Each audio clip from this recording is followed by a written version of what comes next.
Sophie se tenait devant la porte de l'appartement familial à Paris, le cœur battant à tout rompre.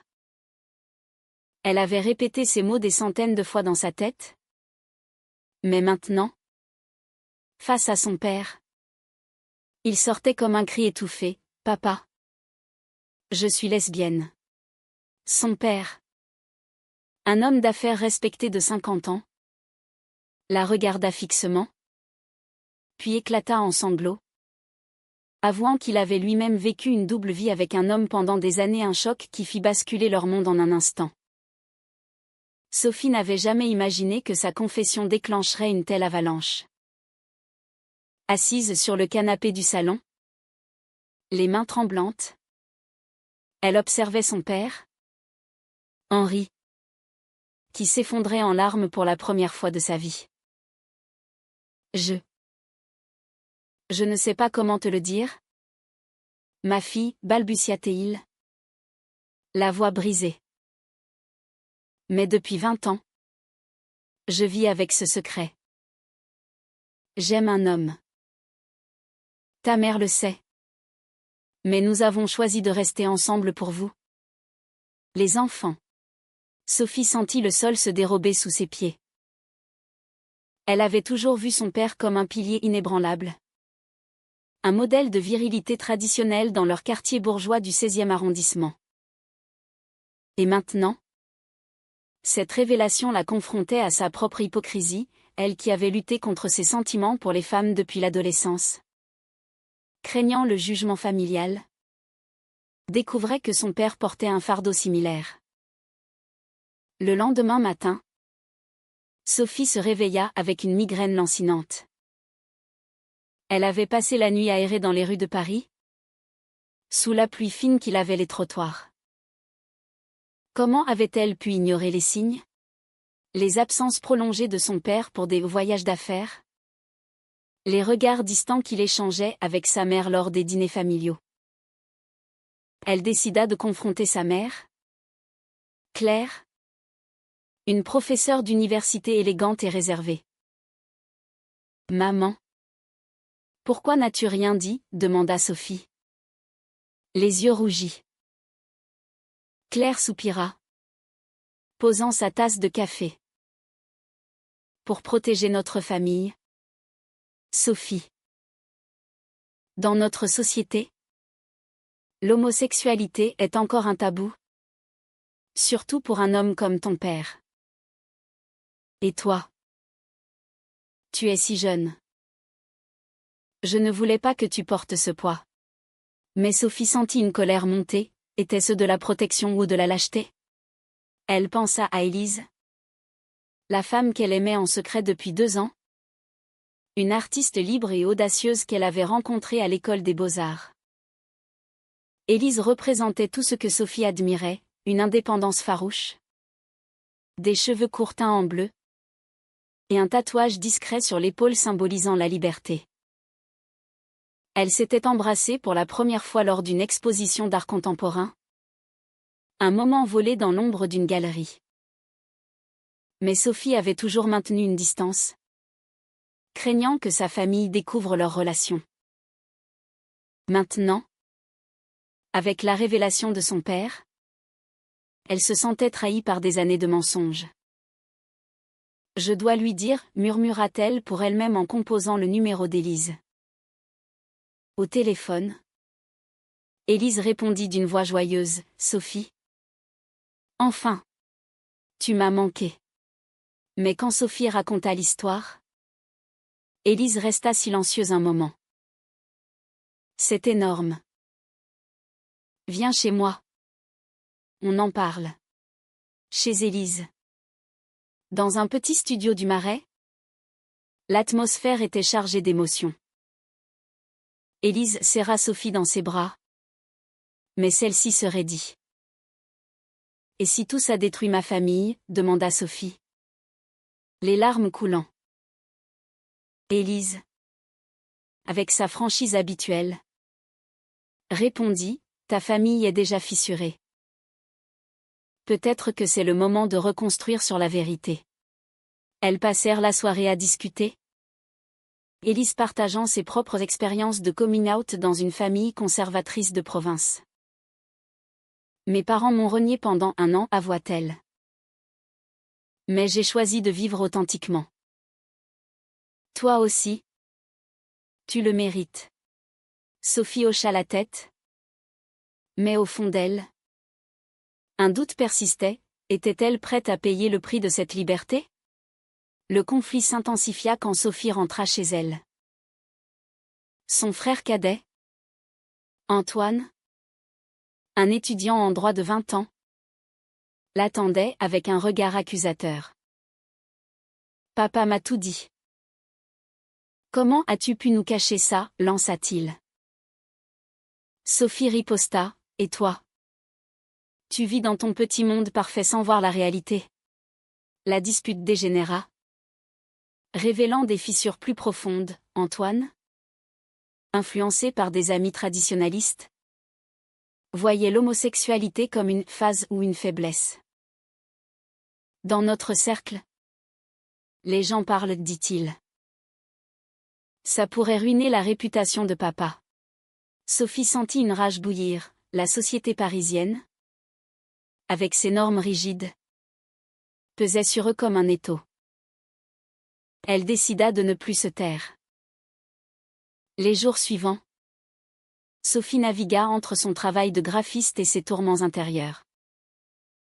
Elle repensait à son enfance, au dîner où sa mère insistait sur les apparences, aux amis de la famille qui murmuraient sur les déviances modernes.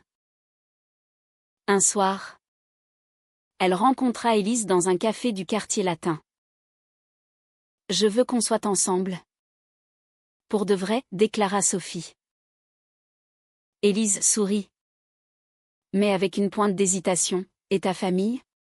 Sophie répondit, je m'en occupe. Mais au fond, elle savait que ce choix impliquait des sacrifices. La tension monta d'un cran quand Henri, le père de Sophie, organisa une réunion familiale.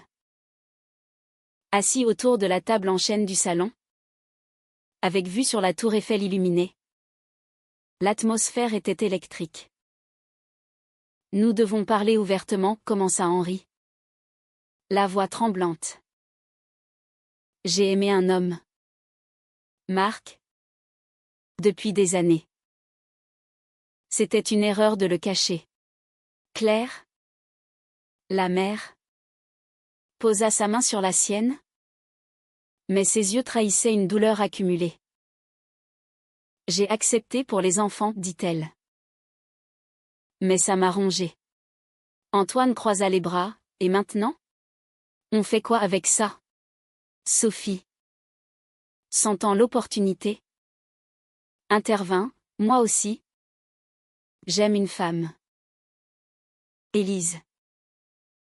Et je refuse de me cacher comme toi. Papa. La révélation de Sophie provoqua un silence assourdissant. Henri la regarda, les yeux emplis de compréhension mêlée de culpabilité. Ma fille. Je suis désolé de t'avoir donné cet exemple. Mais Antoine explosa, c'est une blague? Toute la famille est anormal? Le mot frappa Sophie comme un coup de poignard. Elle se leva. Furieuse, anormale? C'est toi qui es étroit d'esprit. La dispute vira au chaos, avec des accusations volant de toutes parts. Claire tenta de calmer les esprits, mais en vain. Ce soir-là, Antoine quitta la maison en claquant la porte, jurant de ne pas revenir tant que tout ça ne serait pas réglé. Sophie se réfugia chez Élise, où elles passèrent la nuit à se consoler mutuellement. Ton frère finira par comprendre, murmura Élise en caressant les cheveux de Sophie. Mais Sophie doutait, la société française, malgré ses avancées, gardait des poches de conservatisme, surtout dans les familles aisées. Elle pensa aux lois sur le mariage pour tous, adoptées en 2013, mais aux résistances persistantes. Et si je perds ma famille pour toi, demanda-t-elle à Élise. Celle-ci répondit doucement, l'amour vrai ne devrait pas exiger de tels choix. Mais parfois, il le fait. Le lendemain, Sophie reçut un appel de sa mère. Antoine est chez des amis. Il est en colère, mais il t'aime. Sophie décida d'aller le voir.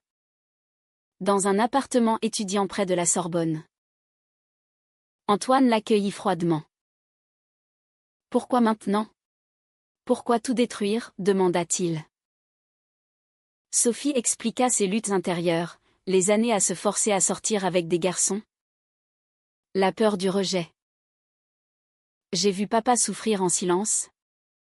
Et je ne veux pas ça pour moi. Antoine écouta. Mais son visage resta fermé. Et Élise? Elle te manipule? Sophie secoua la tête, non. Elle m'aime telle que je suis. La conversation se termina sur une note incertaine. Antoine promettant de réfléchir. Pendant ce temps, Henri affrontait ses propres démons. Il contacta Marc, son amant secret, un professeur de littérature de 52 ans, pour lui annoncer qu'il allait tout révéler publiquement.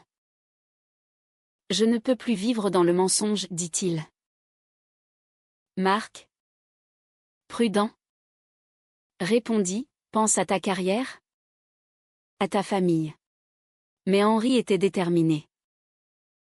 Il organisa une rencontre avec Sophie pour discuter. Dans un parc du Luxembourg, père et fille marchèrent côte à côte. J'ai sacrifié mon bonheur pour les apparences, confia Henri. Ne fais pas la même erreur. Sophie hocha la tête. Mais intérieurement, elle se demandait si son père regrettait vraiment ou si c'était une excuse. Élise, de son côté, subissait des pressions. Ses amis artistes, libéraux en surface, murmuraient sur la famille compliquée de Sophie. Es-tu sûre que ça vaille la peine? Demanda l'une d'elles lors d'une soirée. Élise défendit Sophie, l'amour n'est pas facile. Mais le doute s'insinua. Elle appela Sophie tard le soir, je t'aime. Mais cette drame familiale m'effraie. Sophie rassura, on affrontera ça ensemble. Pourtant, elle sentait une fissure se former. La crise culmina quand Antoine, influencé par un groupe conservateur en ligne, posta un message anonyme sur les réseaux sociaux, insinuant des secrets familiaux destructeurs. Sophie le découvrit par hasard et confronta son frère. « Tu me trahis » cria-t-elle. Antoine, regrettant, effaça le post. Mais le mal était fait, des rumeurs circulaient dans leur cercle social. Sophie se sentit isolée, questionnant ses choix. Était-ce la liberté ou l'égoïsme qui la guidait? Les semaines suivantes furent un tourbillon de confrontations. Sophie, déterminée à reconstruire, organisa une thérapie familiale. Dans le cabinet d'une psychologue à Saint-Germain-des-Prés, les masques tombèrent. Henri avoua ses regrets, j'ai épousé ta mère par devoir, pas par amour. Claire, blessée, rétorqua, et moi? J'ai tout sacrifié pour cette façade. Antoine admit son homophobie internalisée, j'ai peur de ce que les gens diront. Sophie, au centre, partagea sa douleur, j'ai lutté seule pendant des années, craignant votre jugement. La séance fut cathartique, mais épuisante. En sortant, Sophie se sentit vidée, mais un peu plus légère. Élise, cependant, commençait à craquer sous la pression. Lors d'une promenade le long de la Seine, elle confia à Sophie, tes problèmes familiaux envahissent notre relation. J'ai besoin d'espace. Sophie fut dévastée. Tu m'abandonnes maintenant? Élise secoua la tête. Non. Mais je ne veux pas être un pansement pour tes blessures. Elles se séparèrent en larmes. Sophie rentrant seule, questionnant si l'amour pouvait survivre à tant de chaos. Henri, motivé par la thérapie, décida de divorcer. Il l'annonça à Claire lors d'un dîner tendu. Je veux vivre avec Marc, dit-il. Claire, stoïque, répondit, je le savais depuis longtemps. Vas-y. Mais intérieurement, elle s'effondrait.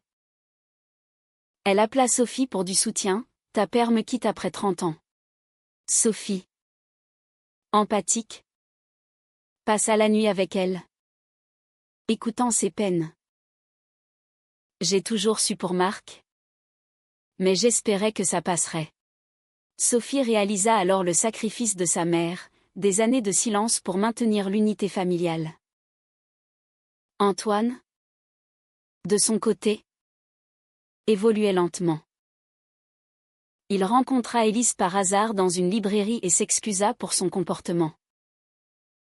Je n'avais pas compris, dit-il. Élise, magnanime, répondit, l'important, c'est d'apprendre. Antoine invita Sophie à un café pour se réconcilier. Je suis désolé, sœur. J'ai été idiot. Sophie accepta. Mais avec réserve, les mots sont faciles, les actions comptent. La société pesait toujours. Au travail, Sophie entendit des murmures sur la fille du divorcé gay. Elle confronta un collègue, mon orientation n'est pas un ragot. Cela renforça sa détermination à vivre ouvertement. Elle contacta Élise, reviens. S'il te plaît.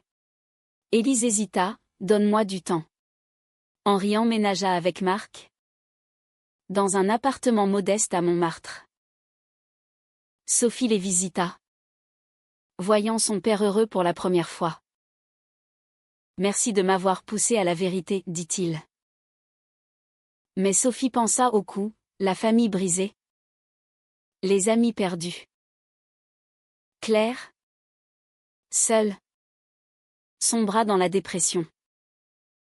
Sophie l'aida à consulter un thérapeute, réalisant que les choix de chacun avaient des répercussions en chaîne.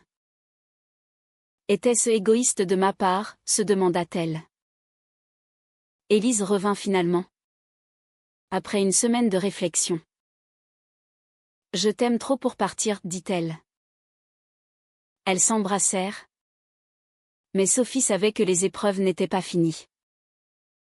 Le climax approcha quand un scandale éclata.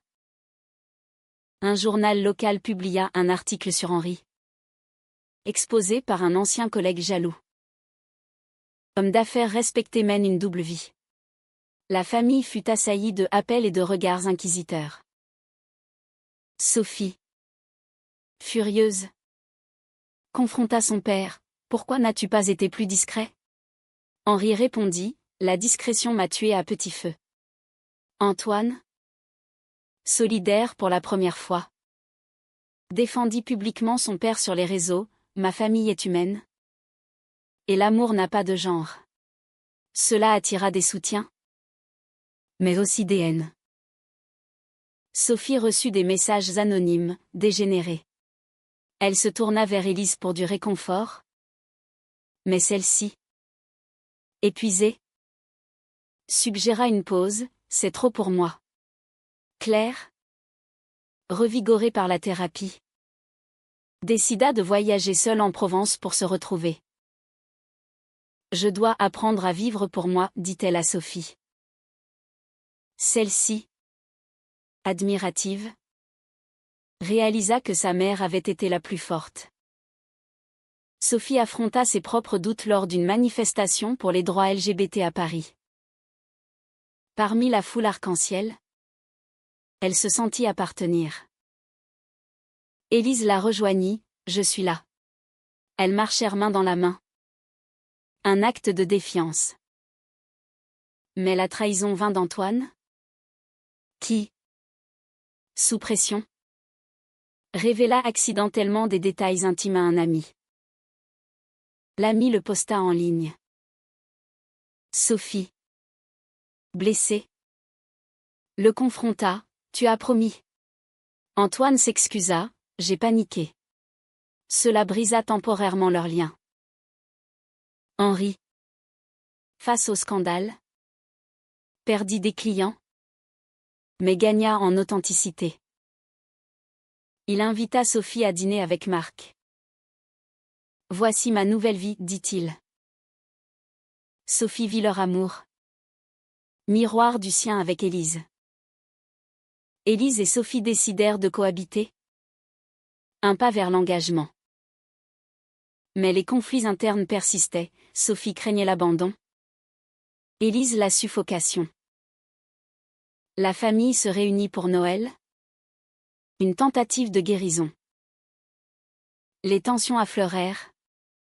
Mais un toast à la vérité scella une paix fragile. Les mois passèrent.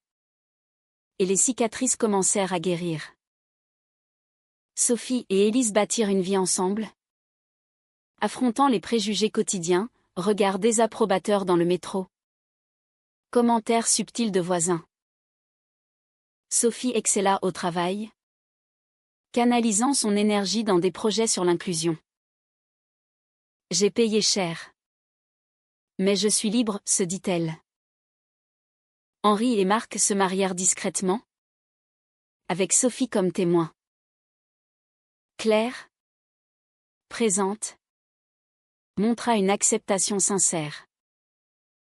Je suis heureuse pour toi, dit-elle à Henri. Antoine, transformé, s'engagea dans une association LGBT, expiant ses erreurs passées. Pourtant, des doutes subsistaient. Sophie se demandait si les sacrifices en valaient la peine, une famille recomposée. Mais fracturée, des amitiés perdues, des blessures émotionnelles profondes. Un soir, seule sur un pont de la Seine, elle réfléchit, elle choisit le bon chemin. Élise la rejoignit, nous l'avons fait ensemble. La vie continua. Avec ses hauts et bas. Sophie réalisa que la vérité, bien que douloureuse, était libératrice. Mais était-il juste de forcer les autres à payer pour sa propre authenticité?